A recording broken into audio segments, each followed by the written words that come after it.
de revoir.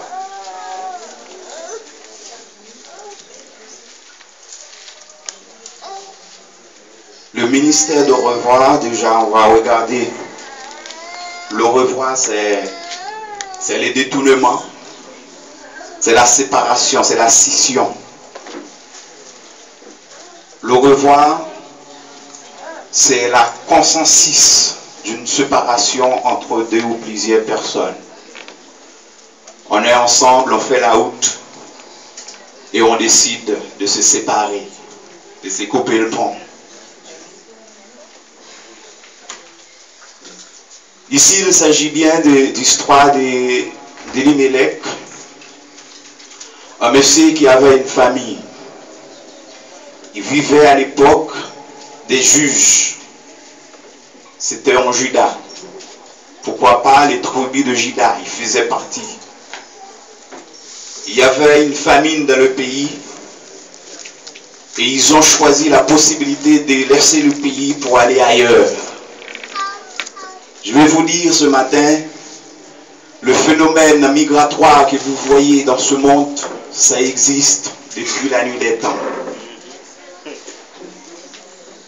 Parce que l'homme est toujours à la recherche du bien. Et ils ont dû laisser le pays où ils habitaient à la recherche du pain. La parole nous dit qu'en arrivant là-bas à Moab, quelque chose d'inattendu s'est arrivé. Et cette chose, c'est qu'Elimelech, le chef de la famille, a avalé son acte de naissance, pourquoi pas il mourir là-bas. Et Naomi, sa femme, elle était à la merci de tous qu'on peut voir comme misère, pauvreté, l'incompréhension des autres, exposée à tout pour subvenir aux besoins de sa famille. C'était pas facile pour elle.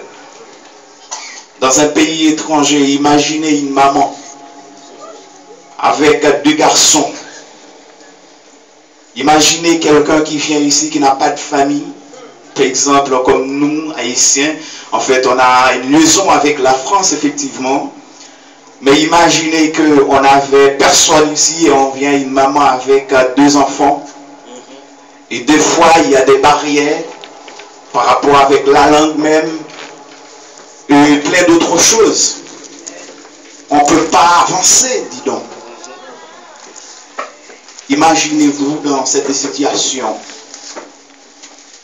Elle devra se débrouiller à ce moment-là pour subvenir aux besoins de sa petite famille. L'histoire ne répète pas, mais on voit que cette femme, elle a tout connu. La maltraitance, les humiliations, comme je vous ai dit, les incompréhensions, elle a tout connu. Mais elle devrait être une maman. Et elle a passé environ 10 ans là-bas. Et pendant ces 10 ans, ses deux fils sont devenus grands. Ils ont dû choisir de belles filles. Il y avait Ruth et Orpa. Et la vie continue. Les jours passent et les années passent. Encore un terrible accident s'est produit. Ces deux fils-là sont morts. Il reste que Naomi et ses deux belles filles. Ces deux belles filles et Naomi vont vivre une situation où elles devaient choisir. Choisir de rester dans ce pays maudit ou de partir ou de retourner là-bas. Mais n'oubliez pas, ces deux belles filles, elles étaient chez eux. Mais Naomi, elle n'était pas. Parce que Naomi, elle était judéenne. Sa part Et la décision est prise. Naomi a annoncé à cette belle fille qu'on doit quitter Moab parce qu'elle a appris que Dieu a visité son peuple en envoyant du pain là-bas. Il y aura de quoi manger. Il y aura de quoi se nourrir là-bas. Il y aura des vêtements. Et elle décide de retourner là-bas avec cette belle fille. En retournant là-bas, elle a pris conscience de la situation. Parce que la route était longue. Il fallait avoir de quoi encore subvenir aux besoins de cette belle fille en chemin. Mais elle n'avait pas. Elle était encore un peu avancée en âge. Cela veut dire la force physique la manquait un peu. Elle a tout expliqué aux belles filles en disant, ben, retournez chez vous et moi j'y recèle. La première belle fille qui est Orpa, elle a tout de suite compris que elle n'a pas d'avenir avec Naomi. Parce qu'il y a des choses, si on n'a pas l'œil spirituel, on ne peut pas le voir. Et Orpa a décidé de laisser Naomi, sa belle-mère, et retourner là-bas chez ce parent. Et la deuxième qui est Ruth, si vous voyez, en fait, si vous lisez l'histoire, vous allez voir que la belle-mère va intervenir directement vers elle en la demandant de retourner là-bas dans son pays ou chez ses parents. Et Ruth, elle a refusé. Elle a refusé juste parce qu'elle voit quelque chose qu'Orpa n'avait pas vu. Je vais vous dire ce matin, dans le ministère de Revoir, il y a souvent des choses à affronter. Il y a souvent des souffrances à affronter. On peut dire que ce sont des souffrances, si vous voulez, qui dépassent l'idée d'être un homme ou une femme. Ce sont des souffrances, des fois qui se présentent psychologiquement et qui étalent sur une dimension démesurée physiquement. Et ce sont des situations, des fois, qui ne vous laissent pas le choix, ou qui ne laissent pas le choix, autre que trouver le possible parmi des milliers d'impossibles qui existent. On pas été avec sa belle-mère. La situation l'a obligé à laisser sa belle-mère, Naomi. Mais Ruth, elle préfère dire à sa belle-mère que jamais je te quitterai. Au contraire, là où tu iras, ton Dieu sera mon Dieu. Si tu auras du pain, moi aussi j'en aurai. Si tu n'auras pas du pain, j'accepterai de connaître la faim. Elle a tout expliqué. En fait, c'est juste pour vous dire ce matin, je ne sais pas quel choix que vous avez fait. Le fait que vous soyez là ce matin. Est-ce que vous avez choisi Dieu parce que quelqu'un vous a invité et en venant pour respecter la décision de la personne, vous êtes resté?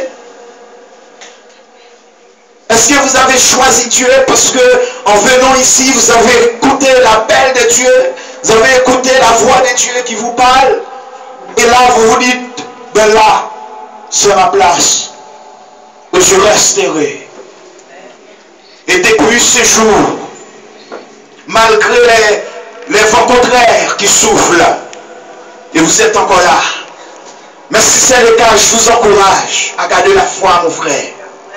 Je vous encourage à garder la foi, ma sœur. Parce que je vous dis, si vous croyez que la lutte est terminée, vous faites heureux, parce que la bataille est à peine commencée.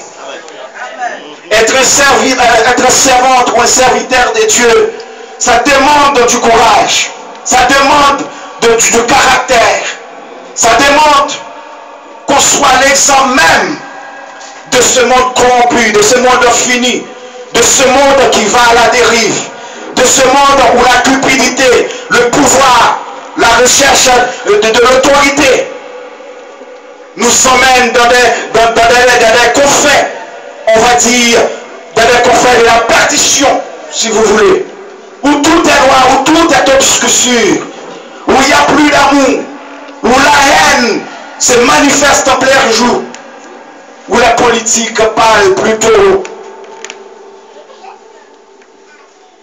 d'une sorte de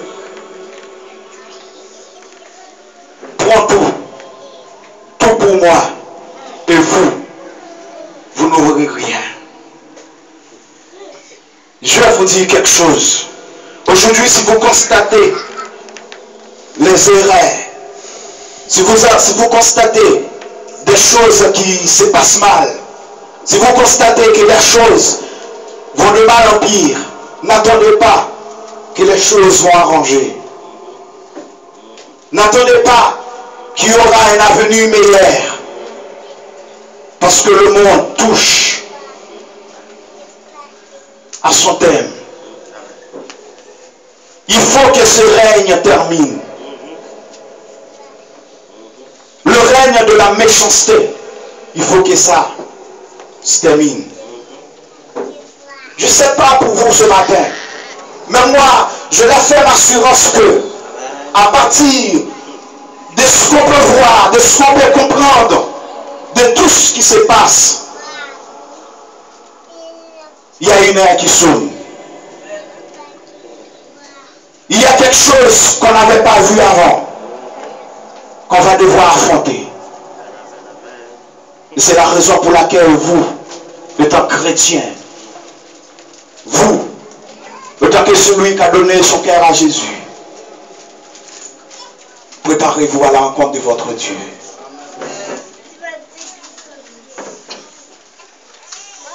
Ça pourrait être semble farfelu de se retrouver dans une situation où on parle de Dieu, mais la manifestation n'est pas visible. Mais moi, je me suis rassuré ce matin, parce que tout ce qu'on voit aujourd'hui, c'était annoncé. Si la France va mal, si l'économie ne se porte pas bien, c'était annoncé. S'il y a la guerre dans ce monde, si la cupidité, comme je vous ai dit là tout à l'heure, a causé tellement de tort à l'humanité, où aujourd'hui il y a des endroits qu'on appelle endroits non-droits, il y a des endroits où la vie n'a pas d'importance, c'est que c'était annoncé depuis la nuit des temps.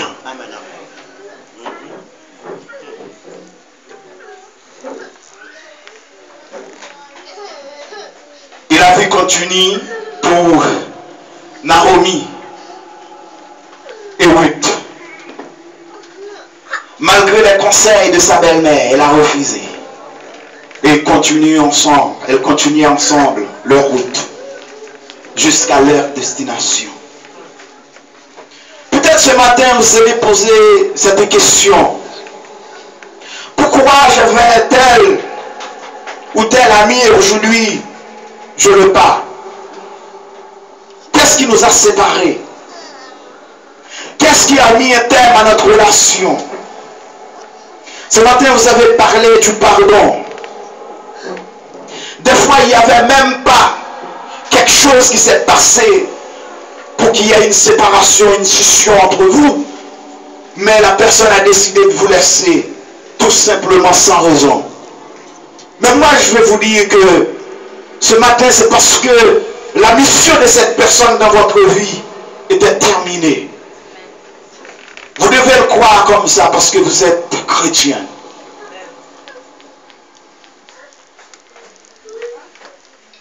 Je ne sais pas si votre patron vous a repoussé. Il vous a dit, on s'est pris la peine de venir.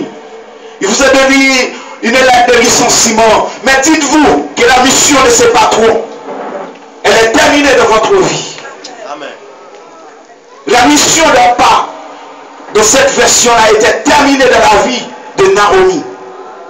Elle devrait continuer sa route avec Ruth seule. Et ce matin, je vais vous dire, vous devez continuer votre route toute seule, même si c'est le cas. Amen, amen, amen.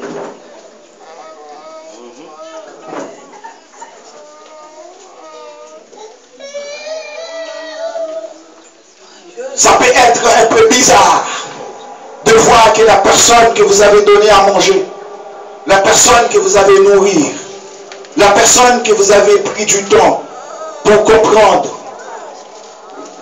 pour lui soutenir, pour lui donner la main, et aujourd'hui elle s'élève le talent contre toi. Moi je vous dis, faites votre route. Faites votre route, madame.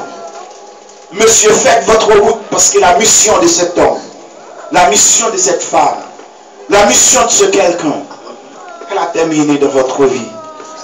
Sera une autre. Sera quelqu'un d'autre. Sera un autre patron. Je ne sais pas. Sera un autre pasteur. Parce qu'aujourd'hui, il y a des pasteurs qui te prennent et qui te disent, bon, on y va, on va faire la route ensemble. À mi-chemin, puisque la situation se porte pas comme elle devrait être, comme elle prétend être. Ben, le pasteur te dit, ben, mon cher ami, vous n'êtes plus de mon église. Va voir ailleurs. Ne vous importune pas, ma soeur, mon frère.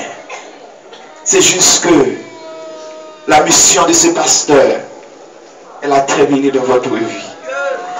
Je ne sais pas ce matin, peut-être parmi vous, il y a quelqu'un que Dieu veut parler. Vous voyez, vous passez vos nuits à pleurer. Vous passez vos nuits à lamenter, vos journées à regarder, je ne sais pas, comment les autres se portent bien dans leur campagne, avec leurs compagnons, leurs compagnes. Mais vous, ça ne va pas. Et vous êtes déçus. Des fois, vous vous imaginez des choses pures. Il y en a qui se laissent abattre par cette situation, en se suicidant, en se faisant des choses mal. Mais moi, je vais vous dire ce matin, ma soeur, mon frère, si cela arrive, et quoi qu'il en soit, c'est parce que la mission de cette personne, elle est terminée dans votre vie.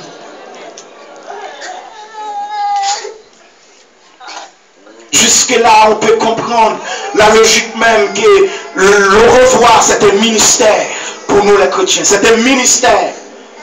Ça veut dire, c'est quelque chose qu'on doit vivre au jour le jour, qu'on doit confronter au jour le jour.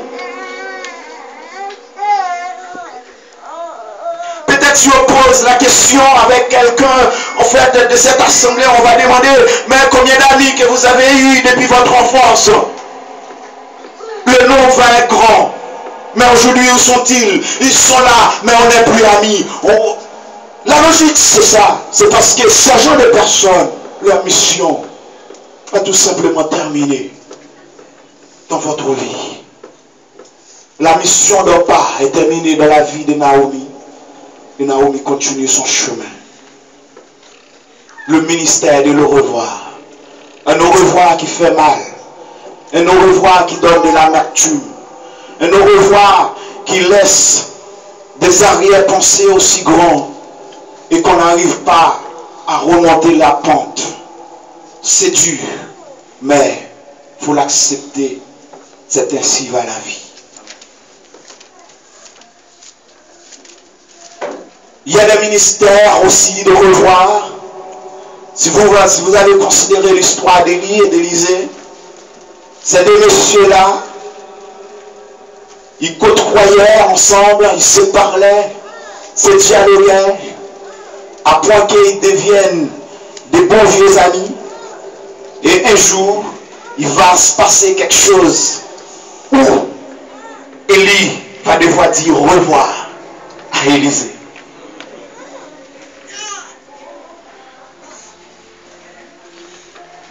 Là, vous allez comprendre. Je ne sais pas.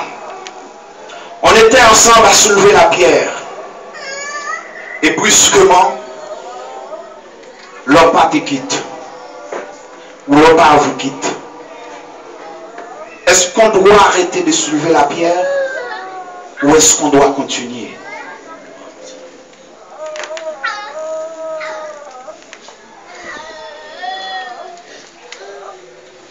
Élisée et Élie, ils étaient ensemble, d'un commun accord, ils travaillaient, ils visitent les gens, ils guérissent les malades, ils soutenaient les gens. Vous voyez, ils les aident spirituellement. Ils étaient en mission tous deux ensemble, mais il arrivait un jour où Élie doit quitter Élisée. Mais dans le dialogue qui s'était produit, vous allez voir que Élisée va avoir une sorte d'ambition par rapport à ce qu'il voyait que faisait Élie plutôt. La personne avec qui vous travaillez, la personne avec qui vous voyagez, est-elle au-dessus de vous ou en dessous de vous? Regardez autour de vous. Est-elle plus avancée que vous ou est-elle en recul par rapport à ce que vous faites? Doit-elle apprendre de vous des choses ou est-ce vous qui devrez apprendre, qui devriez apprendre des choses d'elle? Posez-vous cette question. Élisée devrait apprendre de lui des choses. Et c'est cette ambition, bonne ambition, qui va le pousser à dire, moi, je vais accomplir le double de ce que toi tu as accompli. Je ne sais pas s'il a appelé maître ou Élie. C'était ça son ambition. Mais le jour de la séparation s'est approché. Où Élisée va devoir accepter de vivre pour sa part ce ministère. Le ministère de le revoir.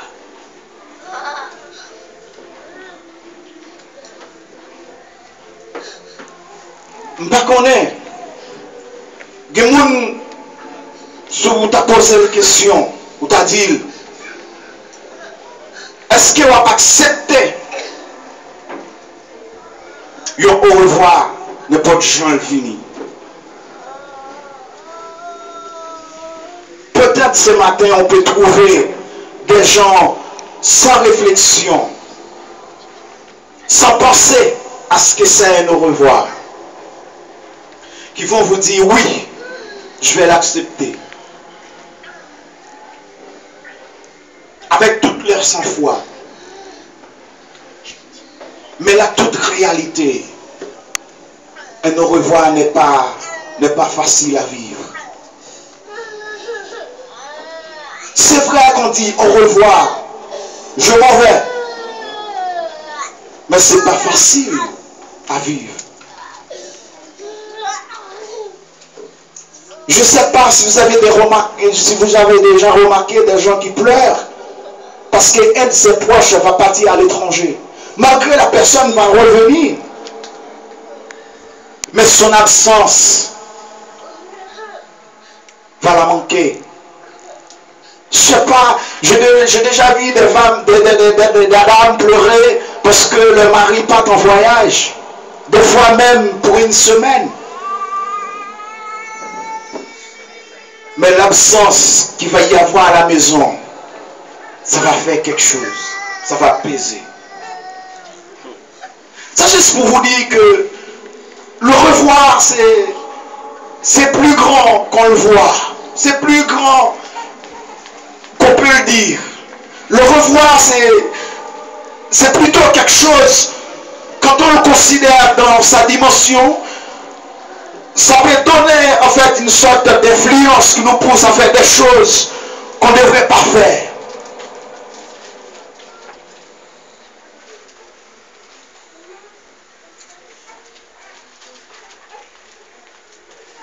Élie va laisser Élisée. Et la parole nous dit, le jeune homme, il est resté à regarder.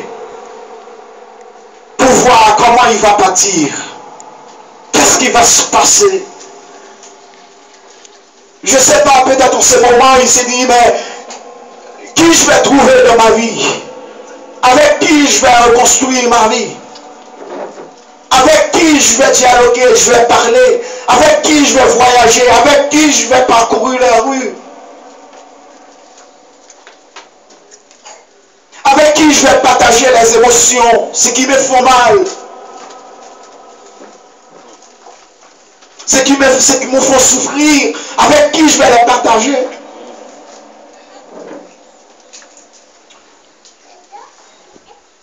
Je ne sais pas. Ce matin, vous devez poser la question, est-il vrai que les au revoir s'est passé dans votre vie et que vous l'avez accepté vraiment? Ce matin, il y a des gens, il y a des personnes qui n'arrivent pas à pardonner comme on a parlé ce matin parce qu'un au revoir s'est passé dans sa vie.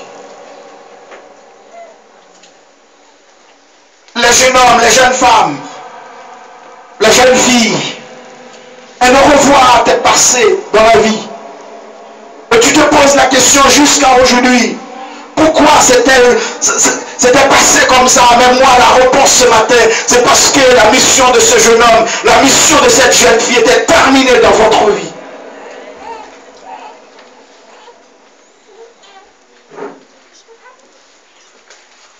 Élie avait tout fait, il avait tout appris à Élie. Et son heure était venue. Il est parti. Et Élisée n'avait d'autre choix que d'accepter cet au revoir. Il faut que cela arrive.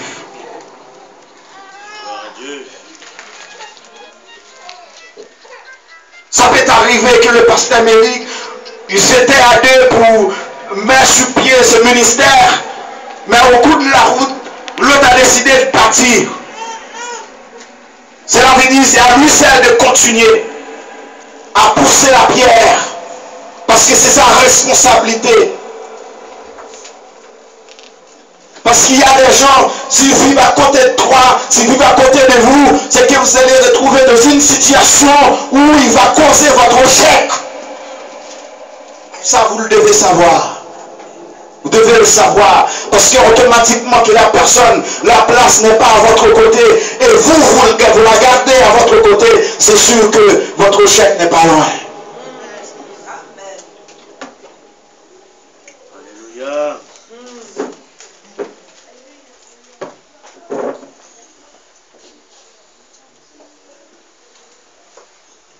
Parce qu'on n'a pas la même vision. On ne voit pas les choses toujours pareilles.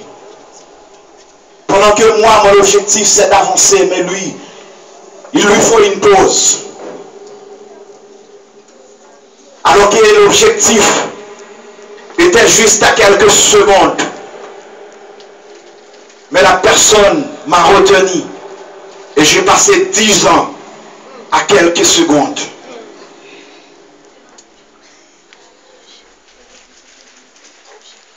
Je me rappelle une anecdote où il y avait quelqu'un qui marchait pendant la nuit dans des portes escapées et il a fait une chute. En descendant, la personne a trouvé une branche et elle s'est accrochée à cette branche. Elle était à peu près minuit et la personne a passé toute la nuit accrochée à la branche. Elle a crié pour que quelqu'un vienne l'aider. Dans les parages, il y avait quelqu'un de porté, personne de portée, et elle a passé la nuit accrochée à cette branche. Et en se réveillant le lendemain, elle a vu que le sol était à 5 cm à peine de ses pieds.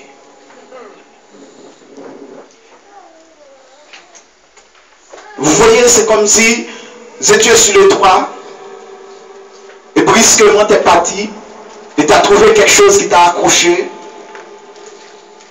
et tu es resté parce que tu ne vois pas en bas. Pendant toute une nuit, Et en se réveillant, vous voyez qu'il y avait que 5 cm qui t'a séparé du sol. Imaginez-en, mon ami. Mes frères et sœurs, imaginez. Le plus souvent, des personnes qu'on a avec nous sur la route, elles nous retenaient du sol, alors qu'il y avait 5 cm qui nous séparent du sol. Maintenant, on est resté coincé jusqu'à notre vieillesse. Mais pourquoi? Parce qu'on a refusé d'accomplir ce ministère qu'on appelle le ministère de le revoir dans notre vie.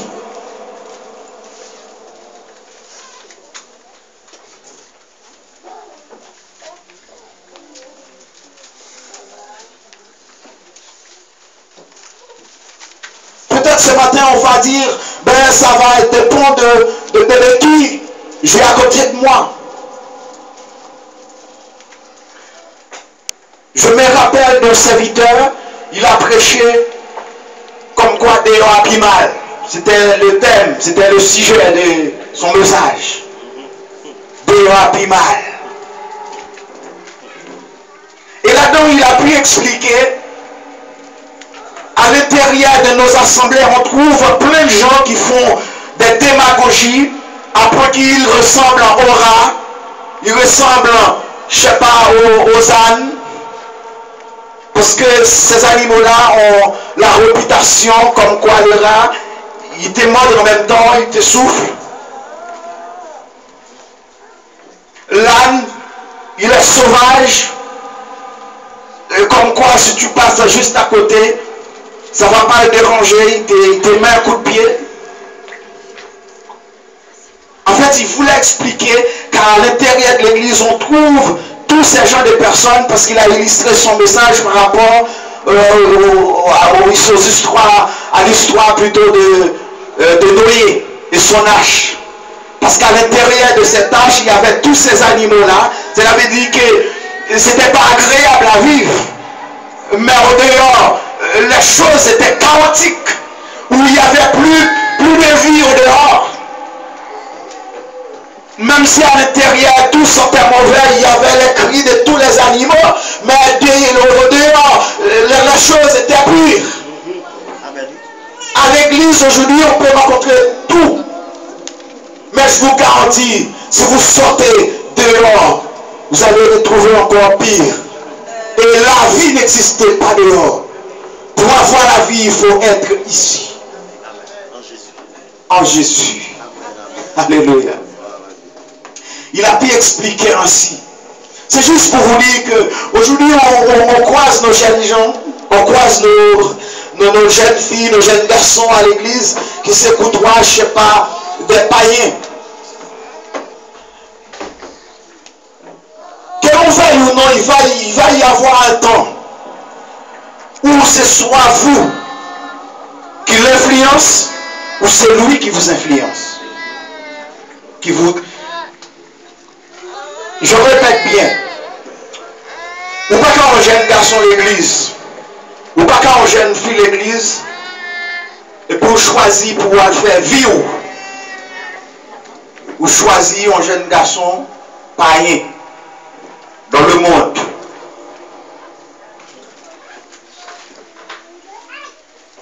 Et puis on choisit pour mener vie avec elle.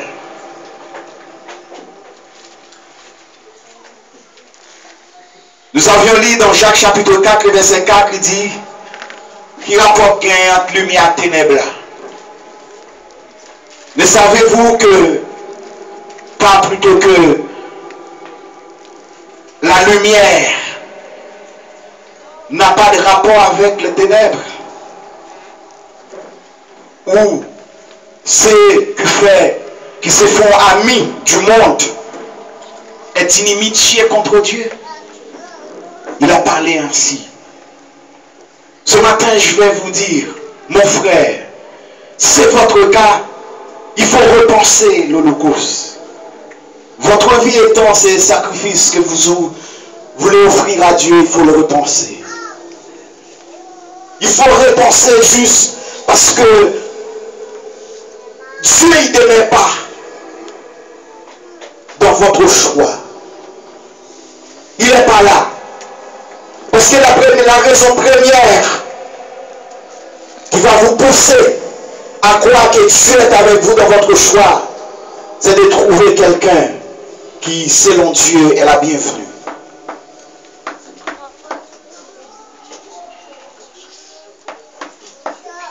Et c'est très bien, j'ai entendu que le pasteur a dit, il y a quelques instants, que il a traité un sujet hier, en ce qui concerne le choix des jeunes, en termes d'amour, choisir un amour pour sa vie. Ça c'est bien. C'est pas facile. Peut-être s'il y avait une consultation avant, Dieu allait révéler à Ruth, à Naomi, plutôt que cette belle fille n'était pas faite pour son fils. Parce que cette belle fille va l'abandonner en chemin. Il y a des personnes que vous faites route avec. Cette personne va vous lâcher en chemin. Et c'est dans le moment que vous prenez plus besoin. C'est dans le moment où vous avez besoin d'un conseil, ma soeur. C'est dans le moment où Timounio va commencer à grand et puis il va voir le divorce baou. C'est dans le moment où vous comprenez, pendant qu'il finit sous cette toute jour, toute énergie. Et puis c'est là qu'il va dire, vous pas intéressé encore. Il faut apprendre à faire ce qu'on appelle le choix selon Dieu. Et ça fait, je dis, il y a plus échec l'église à connaître, c'est parce que par Jean Gonchita parler qui fait, ce qui choix que nous devons faire pour petites filles, pour petits garçons, ou bien jeunes filles, jeunes garçons doivent faire. Ça veut dire, c'est responsabilité. On trouve des parents qui regardent la personne à partir de sa famille.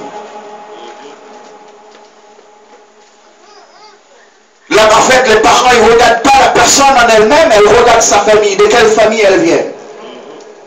De quelle famille elle vient? Elle ne regarde pas la jeune fille selon sa prestance à l'église, selon l'œil de Dieu sur elle, mais elle regarde plutôt quel est son niveau d'études.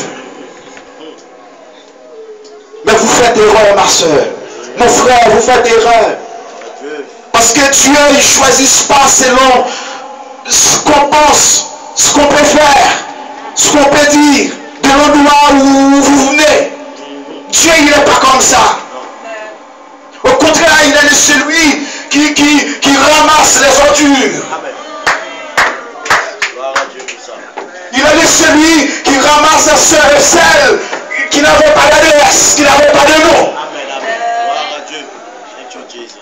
Et avec eux, il fait route.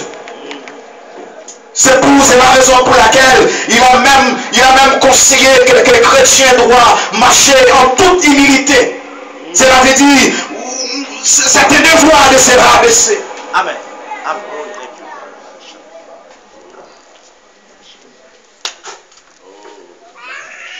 Pour qu'on puisse plaire à Dieu, on ne peut pas être, je ne sais pas, celle qu'on n'aime pas. Mais plutôt laisse-le Dieu le soin de te ramasser. Laisse Dieu le soin de te reformer, de te donner le caractère divin. Parce qu'automatiquement, qu'on a élevé, je ne sais pas, au-dessus de ce qu'on peut être, vous ressemblez à rien. Et des fois, les gens ne vous voient même pas. Parce que vous avez raté une occasion d'être celui que Dieu t'a appelé à être.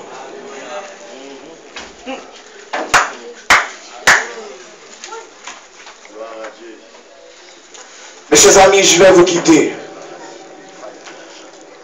Mais avec un seul regret qu'on a aujourd'hui, c'est qu'il y a des choses qu'on ne voit pas encore. Alors il faut lutter, il faut travailler. Il faut commencer. Je ne sais pas si on ne peut pas atteindre les racines, même pas les branches. Parce que le plus souvent, on voit les arbres qui se trouvent dans un endroit escapé, on ne peut pas atteindre ses racines. Mais on a la possibilité d'atteindre ses branches. On va commencer par les branches. On ne peut pas atteindre le tronc. Mais on va commencer déjà par toucher les feuilles. Ça, c'est l'important. Que Dieu vous bénisse ce matin. Que Dieu vous encourage. N'oubliez pas le revoir, les au revoir dans votre vie. Sous n'importe forme qu'elle vienne. C'est pour votre bien. C'est pour ton bien, mon frère. Ma soeur, c'est pour ton bien. Accepte. Recontinue ton chemin. Ta route. Elle n'est pas limitée par rapport avec le départ de cette personne. Tu dois continuer. Tu dois vivre. Le serviteur a dit, fais-moi vivre assez longtemps pour t'aimer. Mais si vous abandonnez par rapport avec un au revoir, vous n'allez pas voir cet amour-là qui parle. Pour vivre. Pour apprendre à connaître la volonté de Dieu dans votre vie. Veuillez vous mettre debout, on va terminer.